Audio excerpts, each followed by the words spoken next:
はい、今回はこんな感じの画面を破ってカットを切り替えるような画面切り替えアクションの作り方を解説していきます。まず、新規コンポジションでカット01で5秒のコンポを作成しておきます。で、素材を配置していきます。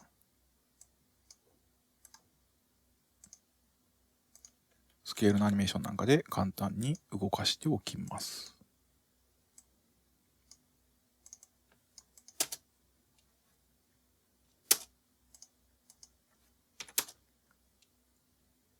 こんな感じですね。そして次にカット2を作成します。新規コンポジションでカット02で同じく素材を配置していきます。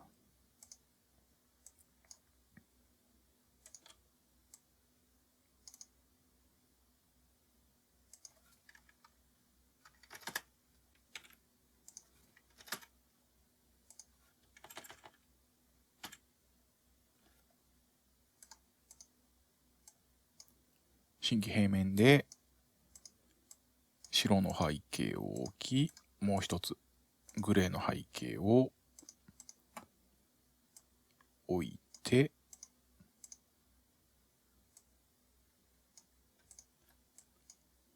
簡単にグラデーションを作っておきます。楕円形ツールをダブルクリックし、マスクの境界線をぼかしておきます。こんな感じですね。で、次に新規コンポジションで、メインのコンポを作っていきます。ミックス01として、このコンポジションにカット1と2を配置します。位置が上ですね。切り替わった後の画面には下に配置しておきます。これで、カット1とカット2が用意できましたので、次にこのカット1を破っていきます。まず破るためのマット素材を作成します。新規コンポジションでマット01とし、平面を作成します。そしてざっくりとマスクで破る形を作っていきます。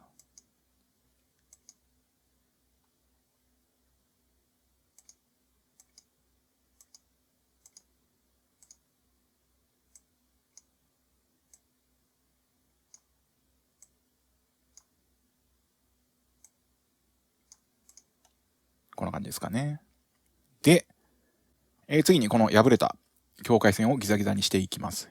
エフェクトのスタイライズからラフエッジを適用してやります。で、まずエッジのシャープネスは一番硬くしておきます。で、縁を調整してやります。こんな感じですね。こんな感じで縁のギザギザ感を作ることができます。で、この状態ですと横の方もギザギザしているので、スケールで少し大きくしておきます。こんな感じですね。これでマットが作れましたので、メインのミックスのコンポに持っていき、まず、マットを配置します。で、このカット位置ですね。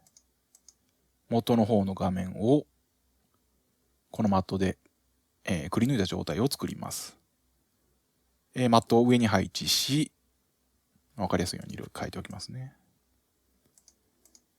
これがセットになります。マットですね。で、このカット01を、トラックマットのアルファ反転マットを適用してやると、このマットの形でくり抜くことができます。これで、カット1をくり抜いた状態の素材ができましたので、次は逆に、くり抜く側の素材を作成してやります。今作ったカット1のくり抜いた状態の素材をコントロール D で複製してやります。で、先ほどはこのアルファ反転マットでくり抜きましたので、これをアルファマットにしてやります。すると逆にくり抜く側の素材を作成することができます。では次に、こちらの蓋の方の素材ですね。これに対して破っていくようなアニメーションをつけていきます。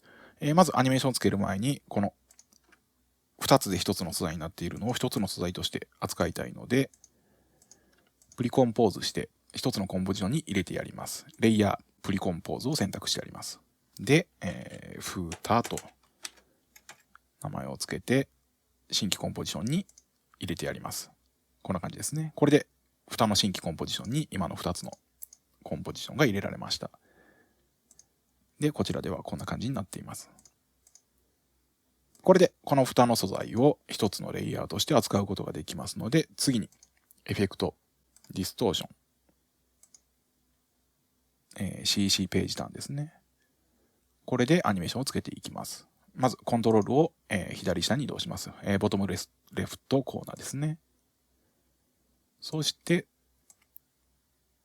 アニメーションのスタート位置の時点では1秒ぐらいにしておきましょうか。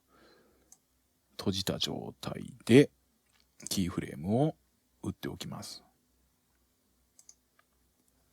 そして10コマ進んだあたりで全部開くようなアニメーションをつけておきます。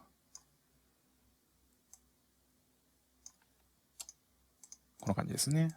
するとこんな感じで破るアニメーションを作ることができます。そして次によく見てみると、このラフエッジで作った境界線ですね。こちらが少し隙間ができているので、ここを埋めていきます。このくり抜いた方の素材ですね。こちらのくり抜くマット素材の方に対して、エフェクト、マット、チョークを適用してあります。これで境界線を調整してやることができますので、一度リセットして、蓋を表示して、隙間が埋まる程度にチョークで調整してやります。こんな感じですね。これでベース部分の制作は完了しましたので、次に細かい部分を制作していきます。くり抜いた方の素材ですね。これを複製してやります。で、下の素材に対してまず描画、塗りで真っ白にしてやります。そしてこの素材のマットに対してこれのチョークをさらに広げてやります。で、上の方のくり抜いた状態のものを表示してやると、こんな感じで破れて紙が少し残ったような表現を作ることができます。ではこのマットに対してさらにスタイライズでラフエッジを適用してもっとランダムにしてやります。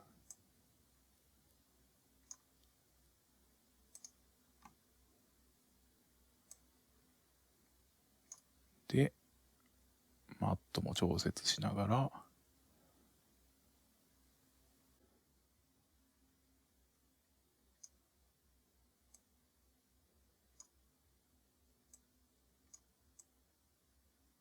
こんな感じですね。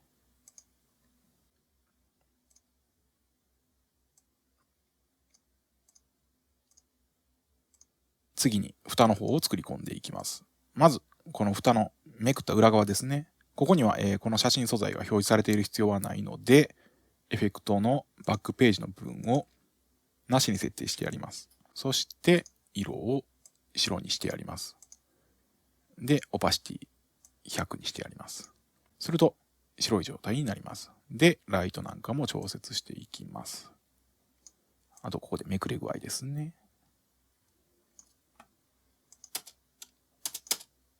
こんな感じですね。これで紙の裏側の表現ができました。では次にさらにこの蓋のコンポジションですね。これをコントロール D で複製してやります。で、この蓋、上の方ですね。こちらのページターンのエフェクトの設定をバックページに設定してやります。で、下の方の蓋をフロントページに設定してやります。これで今一つのレイヤーで裏表の表現をしていたのですが、裏と表分けた状態にしました。この下の方のレイヤーがこの表側の表現ですね。で、上の方のレイヤーが裏側の表現のみに分割しました。で、この裏の方の表現に対してまずエフェクト、遠近、ベベルアルファを適用してやります。こうすることで少しこの紙に厚みを持たせてやることができます。こんな感じですね。この厚みの部分ですね。さらに、遠近でドロップシャドウを適用してやります。で、距離を離して、柔らかくして、薄い感じにしてやります。こうすることで、このめくって影ができたような状態ですね。の表現を作ることができます。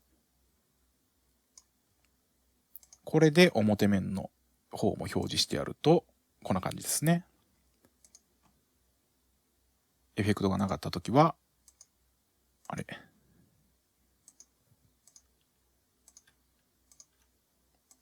こうだったものが、少し立体的な表現になっています。で、ちょっとベベルの位置がおかしいので、こんな感じですね。これでこの破っていくアニメーションは完成です。で、最後に、切り替わった後の画面を作成していきます。カット2をプロジェクトパネルで選択し、コントロール D で複製してやります。で、カット2と同じものがカット3として作成されましたので、これを全体スケールで大きくしたものを配置しておきます。で、スケールでアニメーションなんかもつけておきます。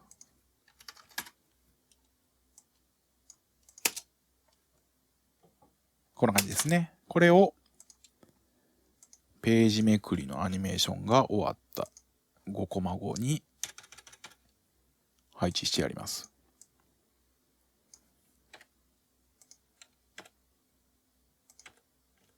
こんな感じですね。すると、こんな感じで画面を破ってカットを切り替えるアクションを作ることができます。今回は以上です。またお会いしましょう。